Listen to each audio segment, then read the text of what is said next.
We made a video like this a few weeks ago talking about the Montreal Canadiens and Trevor Zegras, but now we actually have more ammo to talk about this kind of thing with another player. Today what I wanted to do was talk about San Jose Sharks goaltender and former Nashville Predators goaltender Yaroslav Askarov. Because when it comes to the latest in Askarov and his NHL career, we all recognize that he is one of, if not the absolute best young goaltenders in the NHL. And that was a strange sentence, but it's kind of weird grammatically to say something like that. Yeah, no, he's a good young guy.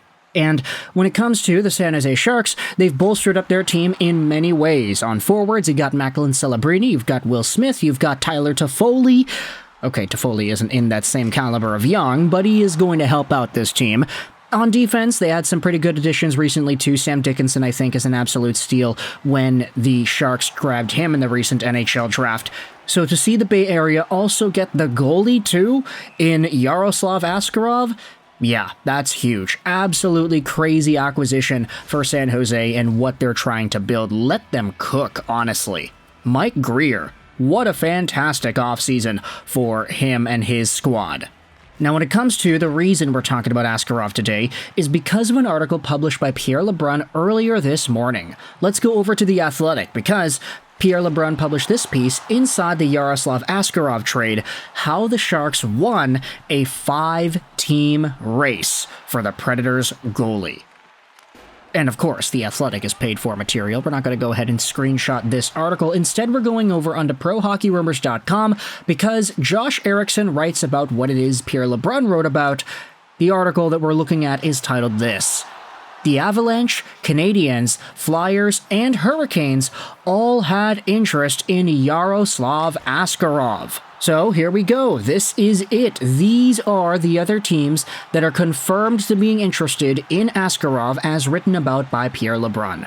There were rumblings, there were ideas tossed out there were people on social media talking about this stuff, but to hear from one of the top NHL insiders that these teams were officially in, it kind of sets the stage to an interesting conversation that we could have as to what these other teams may have been offering. The article, which will be linked in the description, starts out by saying that the Canadiens, Avalanche, Flyers, and Hurricanes were the main contenders in trade talks with the Predators for top goaltending prospect Yaroslav Askarov before he was dealt to the Sharks, Pierre LeBrun writes. Sources did not divulge details about those teams losing offers for the netminder, LeBrun said, but he did mention the Predators are high on Golden Knights first-round prospect David Edstrom, whom San Jose picked up in last season's Tomas Hertl blockbuster.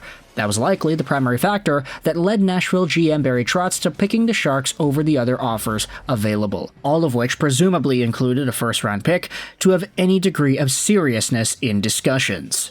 So if you wanted to take a look at some of these teams and their prospect pools, go over the assets that were sent over to Nashville for Askarov. First round pick, David Edstrom, okay, let's just say a prospect and a pick for now. There would have to be a first-round pick, and then there would maybe have to be some sort of a versatile two-way caliber forward from the acquiring team to make Nashville say yes, one that is of the caliber or maybe even better than David Edstrom. I think for Montreal, you're probably looking at some guys like Owen Beck, for example. I think he's like the main dude that people were kind of tossing out there. Now that Michael Hage is in the Canadiens organization, you can say that Beck's name might not be all too projectable long-term, although he did just have a really good few games against the Toronto Maple Leafs in the Prospect Showcase, so maybe fan sentiment will be changing a little bit nowadays. For Colorado, I'm thinking maybe a guy like Oscar Olausson could have been one of these names dangled around in a trade for Askarov. It's kind of crazy to think about the Avalanche getting a stacked goaltender like that, though. Man, they just won the Cup a few years ago, too. Then they could have been getting one of the top goaltending prospects in the world? Yeah, that's absolutely insane. Going over to the Philadelphia Flyers and some of their draft picks and prospects in their system, maybe a guy like Jet Luchenko could have been available. I'm not too sure, though. They probably would not have wanted to trade him right away after drafting him. Cutter Gauthier, they just recently traded away. I guess it might have to have been like a Samu Tuomola or something that would have been available in a trade like that. And then for the Carolina Hurricanes, they always have so many draft picks and so many good prospects that there would have been a lot of names they could have dangled around in some sort of an Askarov deal. Bradley Nadeau, Gleb Trikazov, Ville Koivunen. Oh, no, they traded Koivunen away, excuse me. Cruz Lucius is a name that I think would have been interesting, the brother of Chaz Lucius, but either way, if you are Barry Trotz and you're negotiating with these 5 teams, Carolina, Philadelphia, Montreal, Colorado, and then of course San Jose, if you're negotiating with all of them for Yaroslav Askarov, there would have been a lot of prospects that you could have talked about. I think we did a fair deal with San Jose. Barry Trotz told Pierre LeBrun, in negotiating with Mike Greer, it was always, let's do a good hockey trade. You get the best prospect, you're going to win the trade most times, but I'm really happy to get David Edstrom because we want to continue to add to our center ice. Our scouts really liked him. He was something we liked a lot at the draft, and getting the pick, the Vegas first-round pick in 2025, it gives us a lot of draft capital now with 3 first-round picks next year. What the hell? The Preds have 3 first-round picks next year? Oh my goodness, that's crazy. Where did they all come from? They have their own, of course. They have the new one from Askarov's trade. And then they had the, the Tanner Jeannot trade from last year? Yeah, no, that was a really big one. So Tampa Bay's. Right, that's what it was. Going to Puckpedia? Yes, okay, 3. Their own, Vegas's from the Askarov trade, and then Tampa's from the Jeannot trade. Let's go back over onto the article because there are a few extra inklings of information here. The full trade came across the wire on August 23rd, just 4 days after Kevin Weeks reported that Askarov had submitted a formal trade request. Nashville managed to keep the request under wraps before it leaked to the rest of the hockey world per Pierre LeBrun. Askarov and his agent, Dan Milstein, told Trotz in a Zoom meeting on August 2nd that he would not report to training camp if he was not traded. Yeah, that's pretty big, eh? Forcing your team to make the trade. Hey, if you don't trade me, I am gone. I am not showing up. I am putting my hockey career on the line, in jeopardy, if you don't send me away to any of these other teams. So the fact that Nashville was able to do all this negotiating under the table before the trade request was really leaked out into the media, it's pretty good, I'd say. Good on Barry Trotz for getting that done.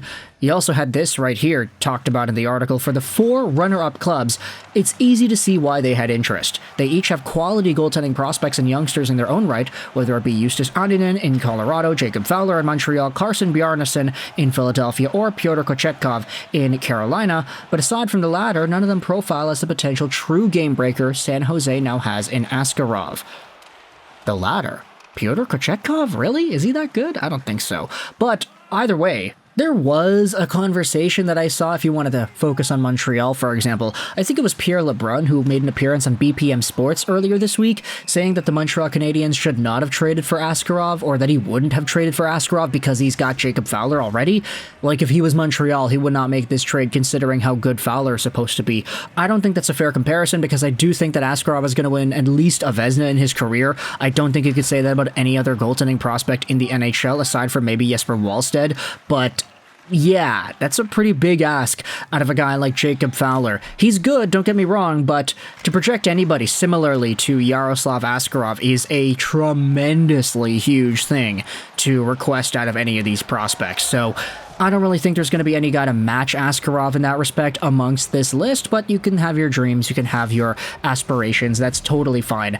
For Craig Button, though, I mean, look, it's good to see him hyping up Habs prospects, right? But the last time the Canadiens had a goaltender hyped up as much in the NCAA like this, I think it was Cayden Primeau. Not that he's bad, but, you know, he's not Askarov. So let me know your thoughts in the comment section below if you're a fan of the Flyers, the Avalanche, the Hurricanes, or the Montreal Canadiens. What are your thoughts on your teams being confirmed by Pierre LeBrun into having trade interest and getting a trade conversation started for former Nashville Predator and eventual San Jose Shark, Yaroslav Askarov? We had seen the rumors, we had seen all the ideas bubbling around there, but now to see Pierre LeBrun confirm that, hey, it is true, they were interested in these moves, it does get me super intrigued as to what prospects could have been tossed around there. If it was David Edstrom in a first for Askarov in San Jose, what do you think is the trade idea that your team could have gone out there and proposed to match that? Which two-way center, late-ish first-round pick forward do you think would have been available there? I think Owen Beck is the easy one for Montreal, but if you're a fan of any other team, then hey, let me know your thoughts in the comments section below as to what those deals could have looked like. And if it was some sort of a price like that, a prospect in a first, would you have been okay with making that trade? Predators fans, what are your thoughts on David Edstrom? Do you think this guy is better than any of the other guys you could have gotten from the other teams? Let me know your thoughts in the comment section below. I hope you enjoyed this video. And bye.